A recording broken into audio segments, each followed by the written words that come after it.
Yep, you're good after this one. Alright, so if you could take out your homework, look at number 11. That was the first part where you were asked to solve equations.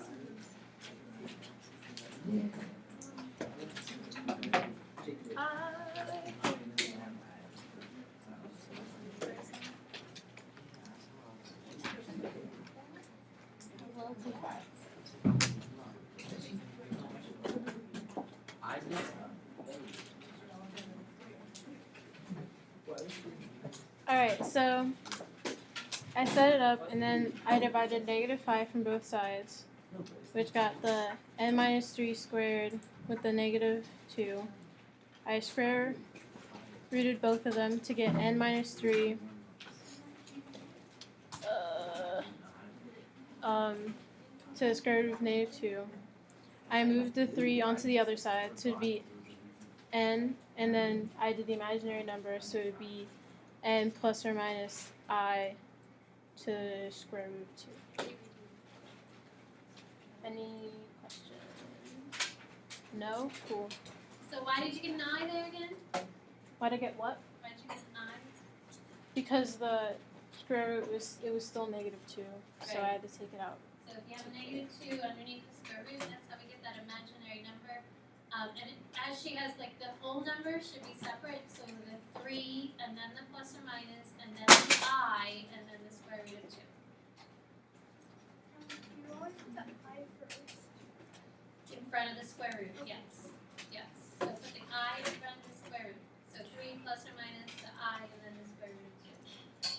Nice job. Alright, ladies and gentlemen, I need you to walk out the front of the building, and then try and go to, like, the handicap spot so you're away from the center.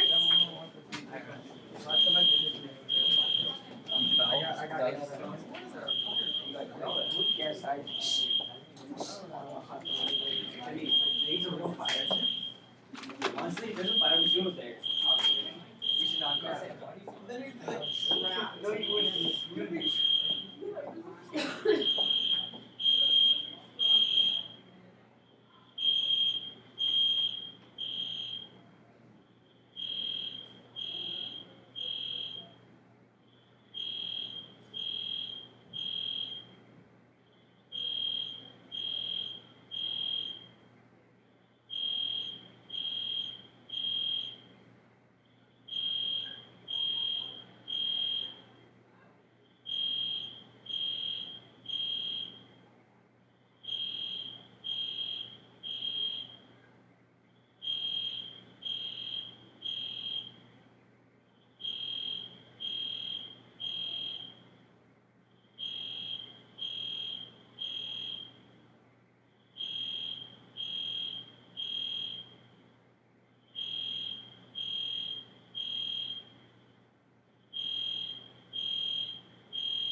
so far out to never feel. I like What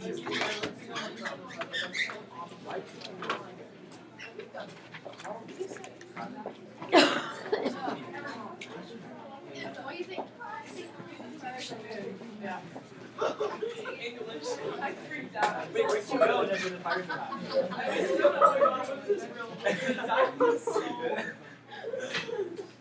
I'm gonna read it all fast. Okay, this is why I was saying.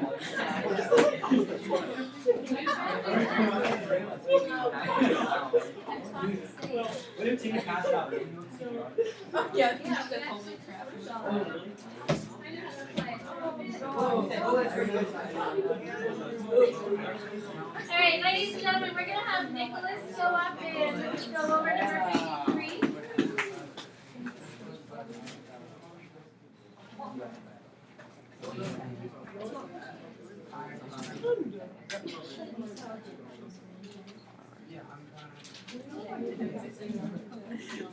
Alright, so first, you distribute the 5i is a 15i plus 10i squared.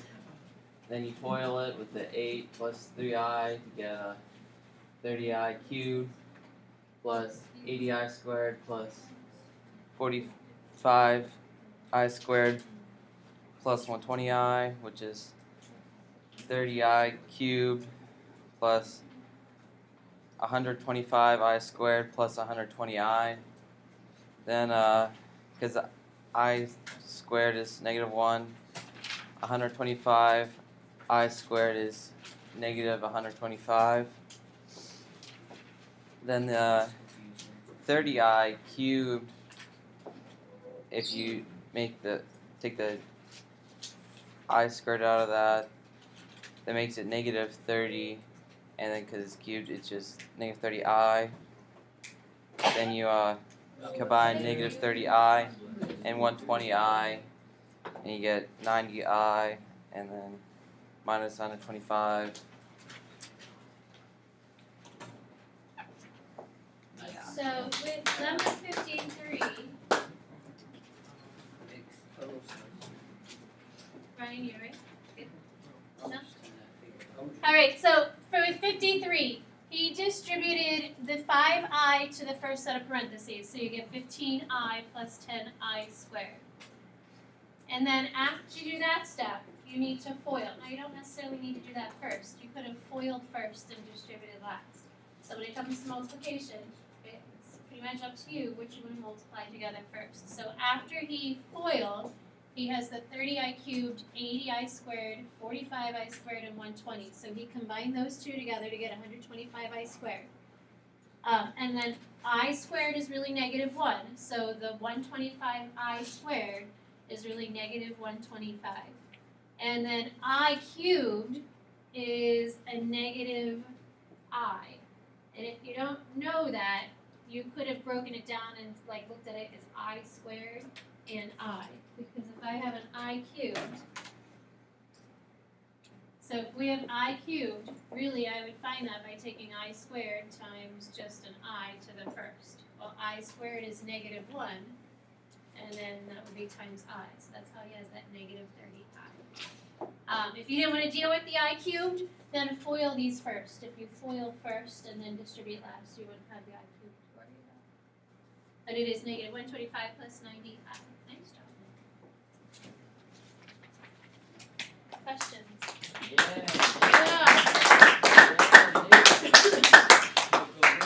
Okay, I'll take that. Thank you. So if you could start working on the sheet of paper, we will go over any other homework questions that you have. But if you look at this second group, the problems in the middle, number 2 should have a +8 instead of a +4. It makes a really big difference. Makes a huge difference. So the second group of problems, that middle number 2, if you can change that +4 to a +8. Again, we'll go over any homework questions that you still have. And then we're just going to review the 2 sections today, 4.5 and 4.6. Tomorrow we're going to move on to completing the square, which is section 4.7.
All right, so just from the weekend's homework with the imaginary numbers before moving on to the sheet, what other questions would you like to go over from that book homework with imaginary numbers?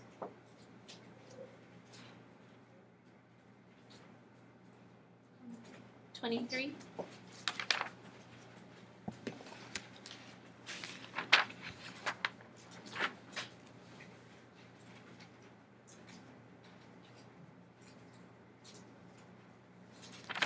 All right, so 23 gives us a negative I, and then we have 4 minus 8I. So what would you do first there to try and simplify the problem?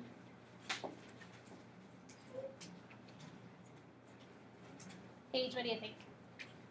You would distribute the negative I to the And what do you get when you distribute that through? You get negative 4I and then negative 8I squared. I mean positive. There you go.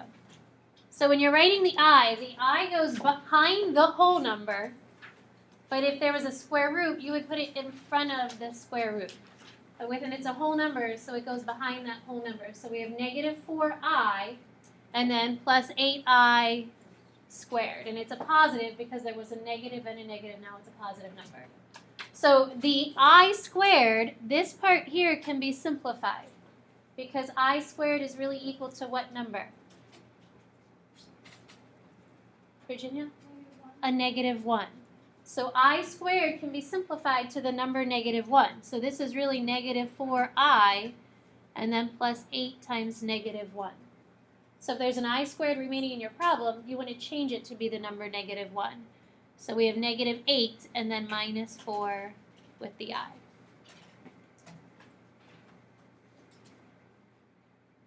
Other questions from the homework? 88.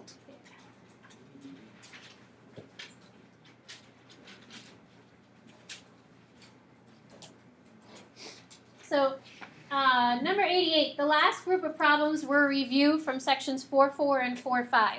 So numbers 85, 86, 87, those, how about 85 and 86 were factoring problems.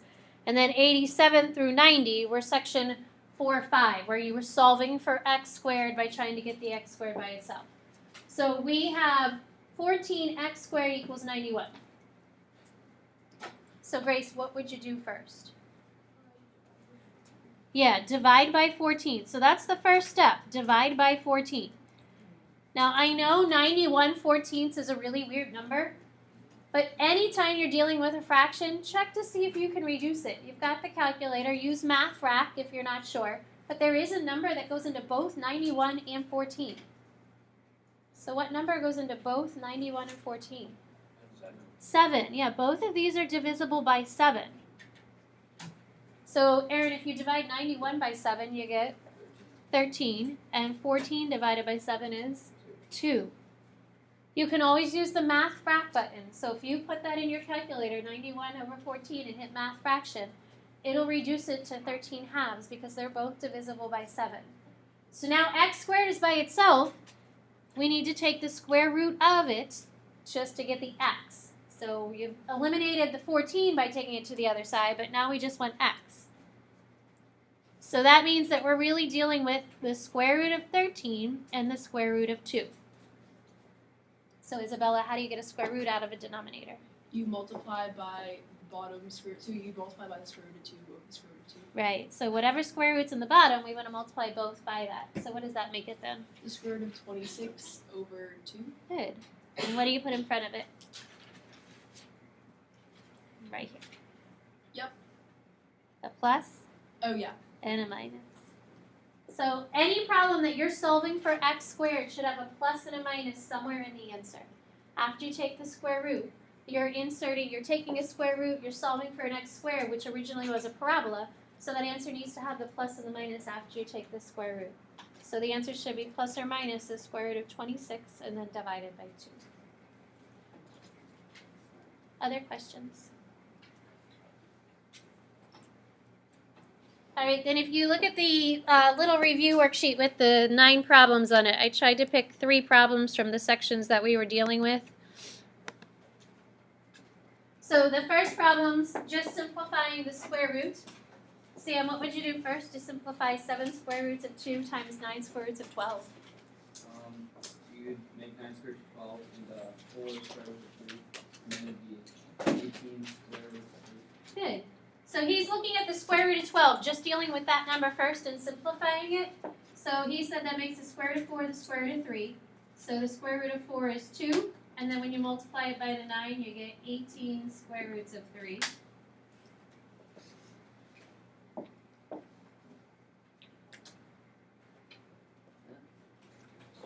Alright, Sam, so we looked at that piece. Now what do you still have to do because we still have the 7 Multiply square roots of 2?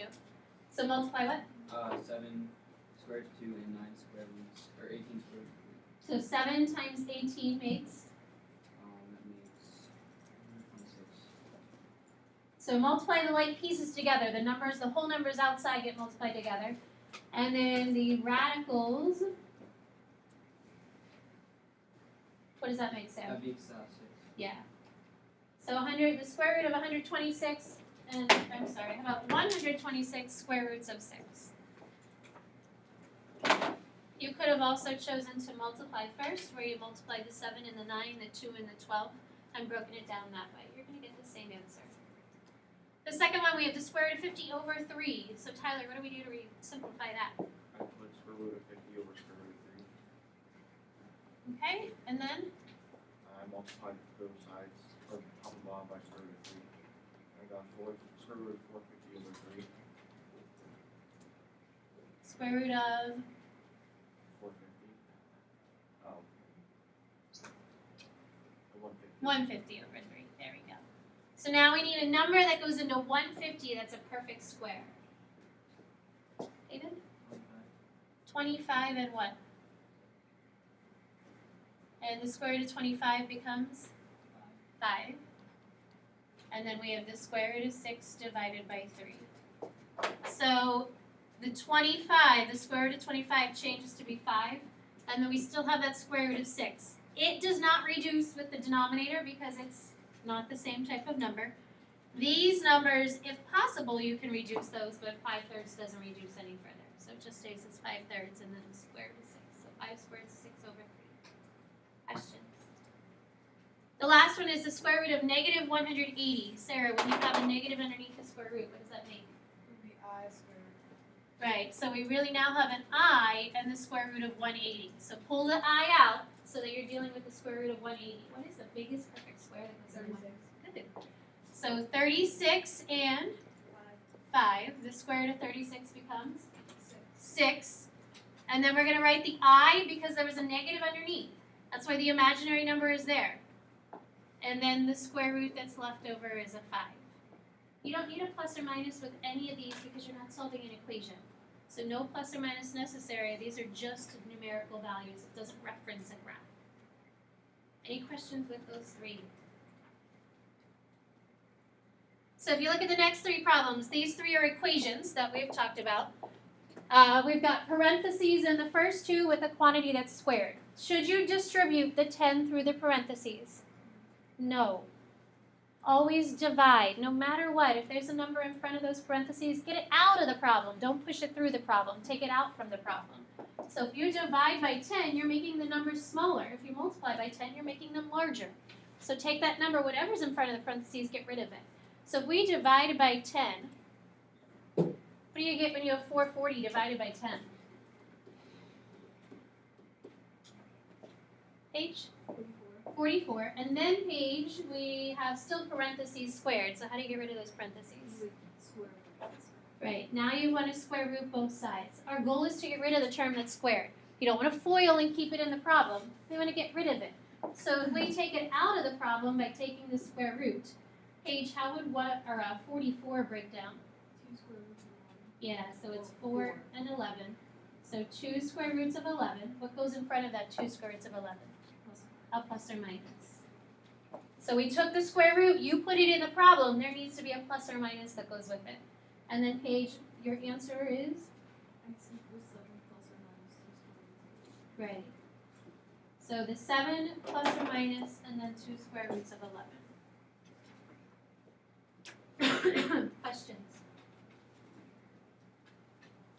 So if you look at number 2, we changed that 4 to an 8, makes it a little nicer. So if you're solving this, Jenna, what would you do first? Subtracted 8.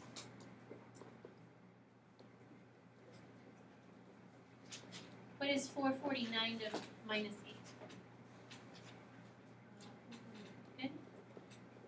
And then, Jenna, what would you do next? Divide by 9. So you need to combine terms that are the same. Like terms get combined first. And then you divide to get rid of that 9. What is 441 divided by 9?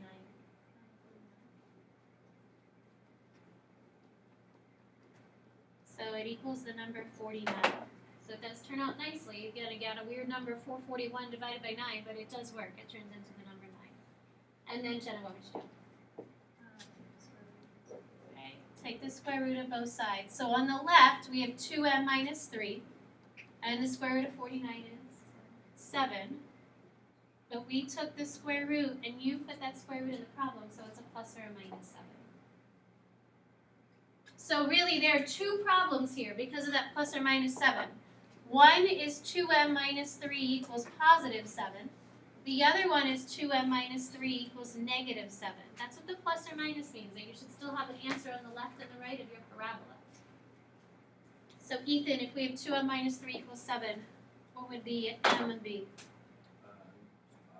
Yeah, m is 5. You're adding 3 to get 10, dividing by 2. And over here, Ethan, when you add 3 and then divide by 2, you get?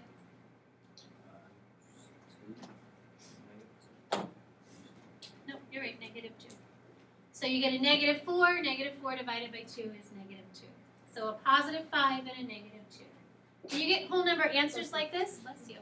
It means that you could have factored. That would have been a way that you could have solved it. But that would have required FOILing first, combining like terms, getting it equal to 0, and then factoring it. But this would have been a factorable problem if you get whole numbers as your answer. Questions? So the last one that's an equation, we have negative 8 plus 8p squared equals 31. So Aaron, what would you do first to solve number 3? Yeah, let's take the 8 to the other side. So we're still trying to get p squared by itself. So take the 8 to the other side.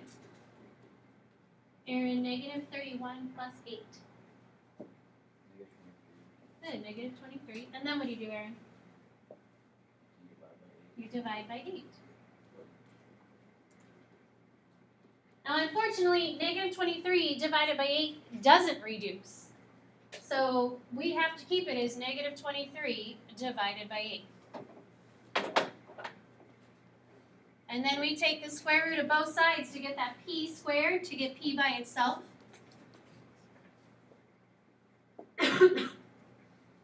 So this time there's a negative underneath. Caitlin, what does the negative underneath create? An I. So now we have an I. We put the square root in, so I'm going to put a plus or minus in front of the I. And we're looking at the square root of 23 and the square root of 8. So the I, pull the negative out. Plus or minus, because we've put the plus or minus in the problem to solve. Caitlin, do you know how to simplify this?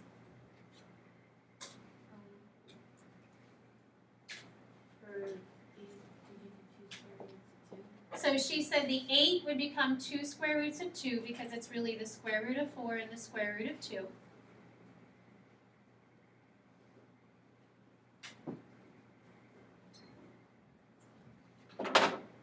So the square root of 8 can change to be 2 square roots of 2.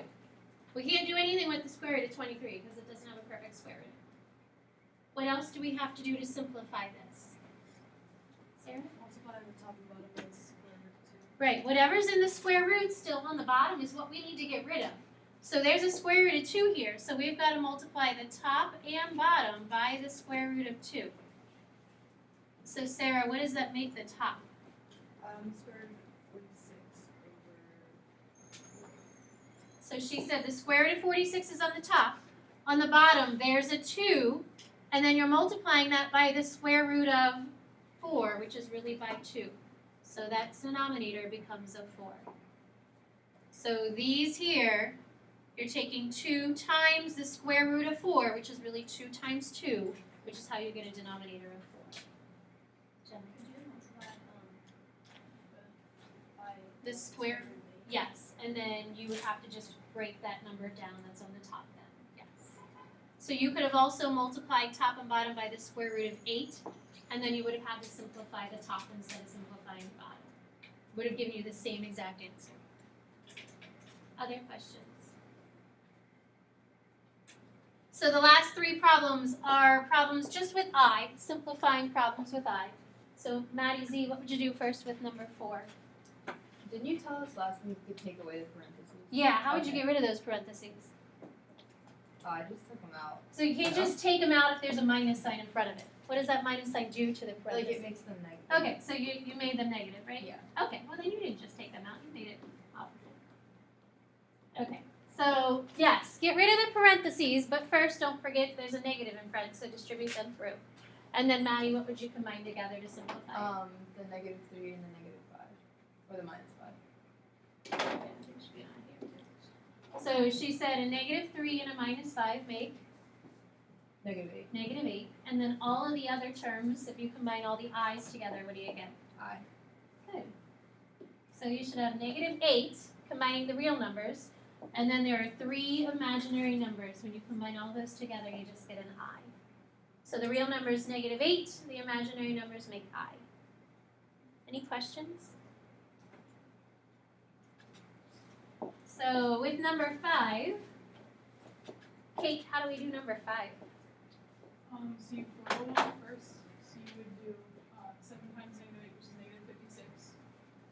And then you would have plus 21i, plus 48i, minus 18i squared. Good. Alright, so what simplifies here, Kate? You can add the 21i and 48i and you get 69i. And you can make the I squared into -1, so you would have positive 18. So that makes a positive 18. And when you combine that with positive or negative 56, you end up with -38. -38. Nice job, Kate. So I squared is really -1. So -18 and -1 make a positive 18. When you combine that with -56, you get a -58 plus 69i. Any questions? The last one on here, another simplifying problem. -3i times 6i minus 3 times -7 plus 6i. Virginia, what do you think for this one? This one, you would first distribute the 3 inside. So you would get the -3i times 6i, and then plus 21 minus 18i. And I'm going to tell you, let's multiply those i's together that are in the front first as well. So it's -3i times 6i. -18i squared. Good. So you can multiply those 2 i's together that are in the front. And then distribute the -3 through the parentheses. So we have -18i squared from -3i and 6i. Distributing the other -3 through the parentheses gives us 21 minus 18i. And then Virginia, to simplify, You would do positive 18 because I squared is 1. Yep. Add that to 21 to get 9. good. So this I squared here is really negative 18 and a negative 1. So I squared becomes negative 1. Now we have a positive 18 plus 21. My real numbers make 39. And then the negative 18I for the imaginary. Questions? So I have a review worksheet of solving equations and complex numbers. You're doing 1 through 21. Tomorrow we are going to start something called completing the square. We're still solving equations, so you're solving quadratic equations. There can still be i's in those quadratic equations. We're just doing it another way, so it's a different method to solve. We'll work on that for a couple of days, and then we're going to do the quadratic formula later in the week. A final way to solve these quadratic equations. So factoring, using these square roots, the completing the square, the quadratic formula. All the different ways that we can solve quadratic equations. You guys have about 7 minutes left. Fire drill took away a little bit of time. So the first 9 problems are the equations that you're solving. You're getting x by itself. So wherever the x squared is, you need to get that by itself first before you take the square root. But all those answers should have a plus or minus somewhere in the problem, because once you put the square root in the problem, you get a plus or minus with it. You can do your work on this page. There should be enough space. And again, cross out the bottom 4 problems. Don't do any of those 22 through 25, just the 1 through 21. I think you might be able to get a decent head start in the couple of minutes that you have left.